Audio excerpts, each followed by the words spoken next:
Ladies and gentlemen, welcome to the Roundtable. My name is Ben Hedges, and I am joined by Holly Kellum from Newspeak and also David Zhang from China Insider, our resident China expert. And we have a China story for you today. There was a press conference in Taiwan where a doctor from China spoke about organ harvesting that he had actually participated in the 90s.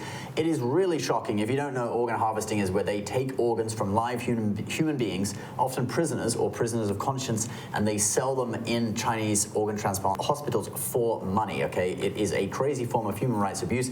David Zhang is here to fill us in on this story, so why don't you take it away, David? Yeah, so Ben, Dr. Zheng Zhi, he was an intern at the Department of Urology in Shenyang, which is a city in northeastern China, and in 1994, he was tasked with a team of doctors and nurses. They went into a hospital, and then he basically participated in the cutting open of veins and arteries. And this is where he was shocked to find that there was blood that gushed out of the body of the person, who he mentioned was only 17 years old. It was under the age of 18.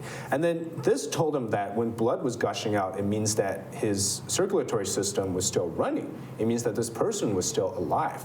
And obviously the story was haunting him, and he couldn't deal with it. So this story was haunting him for basically the entirety since he participated in that in 1994 until 2005, which was then he got to the second part of the story.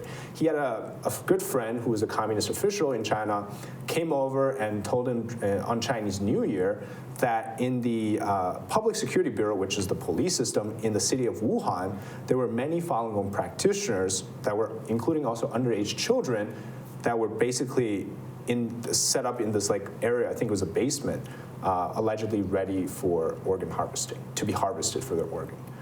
So he was in Taiwan, he told this story, but I actually reported on this gentleman last year. And then so he moved to Canada after 2005, and that's when he went into hiding essentially for, I think, a decade or so. The reason why he went into hiding instead of telling people about this publicly was because he was warned back in China that if he told anybody about this, his life would be over. They were going to take him out. So he kept quiet until I think he reached out to, I can't remember which media he reached out to, but finally this story went public, I think in 2015, and then now it's finally started to get traction. So that's just one of the many whistleblowers that's come forward about what's happening in China. Do we know anything about the victim? What was the background of that under 18-year-old? So he was in a military hospital. From what my understanding is that this person likely had to be a part of the military. Now, there was another whistleblower before him named Dr., I believe it was Enver Todi, or Enver Todi. Enver Todi, yeah. He also participated in a session where they operated on a soldier. And this was, so like I said, it mentioned that there was a pool in a basement. They were keeping all these Falun Gong practitioners. This was in 2005. So, almost 10 years back, they were already doing it on soldiers in the PLA, which to me sounds like they had been doing this since at least the early 1990s, and they turned into a mass-scale forced organ harvesting, which is essentially organ harvesting against the consent, or without the consent of the victim, to Falun Gong, which, of course, after the 1999 persecution, that was they launched a mass-scale attack against this group. Then later on, they turned to the Uyghur population. They built concentration camps with incinerators next to them for cremation purposes. So, I think this is probably one of the most direct evidence to tell us that China is doing this, and on a mass scale. Mm-hmm. And so what exactly did this guy do? Because he took part in this, but he didn't actually, I believe from what I know of this story, he didn't dare to do it, right? He was supposed to remove the guy's eye or something? So, yeah, I forgot to tell that part, sorry. So the first part was he cut open the arteries and veins, and he saw the blood gushed out, and they took him back, so he couldn't perform the second part. He's shocked. He couldn't perform the second part, which was removing the eyeball. It's gruesome, isn't it? Crazy. And so his colleague did it. Yeah. And here's the interesting part. When you do participate in this, maybe you were forced to, maybe you voluntarily joined this operation to, harvest the organs. Afterwards, you're either under surveillance, you're being watched all the years, or you get transferred But the condition is that you do not talk about this thing for the rest of your life. You take it to the grave with you.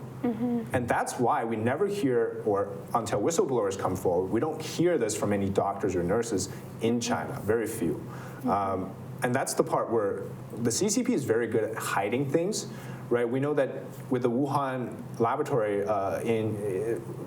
back in 2020, when the WHO went in to investigate, they had scrub clean everything. Same thing with organ harvesting too. If you go to China today, they're going to be like, give me a day, right? You can come after 48 hours. You won't find any trace of this kind of operation being performed.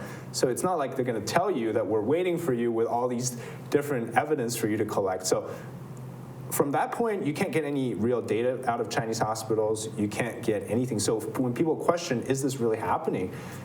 Yes, a lot of this is circumstantial evidence, but when you add all of these together, it does build a very convincing case for a mass-scale forced organ harvesting in China. Wow. Yeah. Okay, well, what do you guys think of this? Leave your comments below. Personally, I think it is one of the most scary forms of human rights abuse that exists out there. And if you want to see more about this and other China topics, do check out David's channel, China Insider, and also Holly has covered this on her channel as well, Newspeak. Please subscribe to this channel for more videos like this. We'll see you next time. Bye-bye.